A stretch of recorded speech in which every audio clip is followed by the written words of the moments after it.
Intégral Placement, l'émission 100% placement sur BFM Business. Et comme tous les jeudis, on parle immobilier et aujourd'hui, c'est Sandrine Alonier qui est avec nous. Bonjour Sandrine. Bonjour. Vous êtes responsable des relations banques chez vous, Financer.com, et vous publiez un sondage réalisé par l'IFOP qui évoque le couple et l'achat immobilier. Alors, pourquoi avoir voulu jumeler, on va dire, le couple et l'achat immobilier ? Tout simplement parce qu'aujourd'hui, 70% des gens qui achètent sont des couples. Donc on a voulu savoir ce que ça représentait pour eux. C'est nouveau ?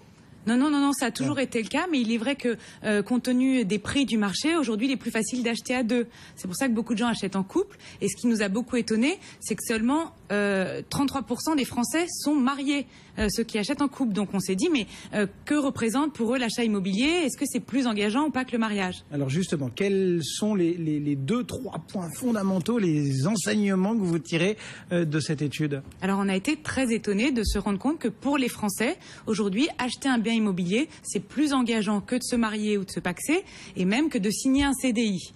Donc on voit vraiment que pour eux, quand on leur demande à quoi fait référence un achat immobilier, les mots qui reviennent le plus sont sécurité, projet de long terme, vie à deux. Donc il y a vraiment cette notion de valeur refuge de la pierre et du sentiment de sécurité que peut amener le fait d'être propriétaire. Alors on a bien compris dans votre propos introductif que finalement, oui, vu les prix du marché, effectivement, si on achète à deux, si on emprunte à deux, c'est probablement plus simple. Malgré tout, est-ce qu'il y a des différences, des avantages un peu moins évidents à acheter à deux ? Oui, alors vous avez raison, l'argument le plus évident, c'est qu'en effet, on a deux salaires, donc on double sa capacité d'emprunt, mais on se rend compte que les banques aussi favorisent les couples. C'est-à-dire ? Parce qu'un jeune couple qui va acheter va avoir une vision de long terme, va avoir des enfants, va peut-être souscrire des produits d'épargne, donc on est toujours dans cette importance des contreparties, va prendre deux assurances, donc ça c'est vrai que les banques apprécient beaucoup les couples pour ça, et également c'est pour ça qu'elles leur demandent aussi moins d'exigences, parce que c'est moins risqué pour elles, puisque les deux personnes travaillent. Qu'est-ce que ça veut dire moins d'exigences ? Par exemple, elles vont demander à un célibataire d'avoir minimum 30 000 euros de revenus contre 45 000 euros pour un couple. Donc proportionnellement, c'est moins. De même, le reste à vivre, ce qui va vous rester une fois que vous avez remboursé votre mensualité. Pour un célibataire, elle demande 700 euros par mois. Pour un couple, 800 euros. Donc on voit bien qu'en fait, il faut être plus riche proportionnellement quand on veut acheter seul qu'à deux.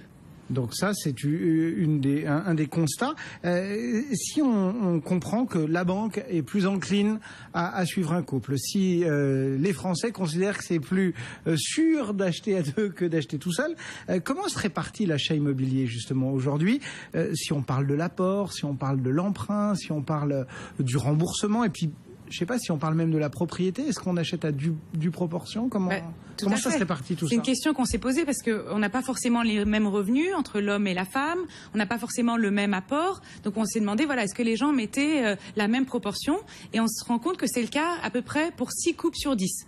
6 couples sur 10 ont mis à peu près le même apport et vont rembourser à peu près la même mensualité.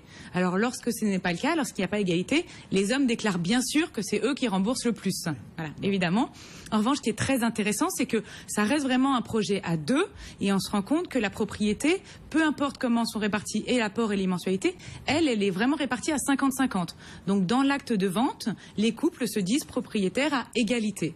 Donc c'est vraiment un choix qu'on fait à deux. Voilà.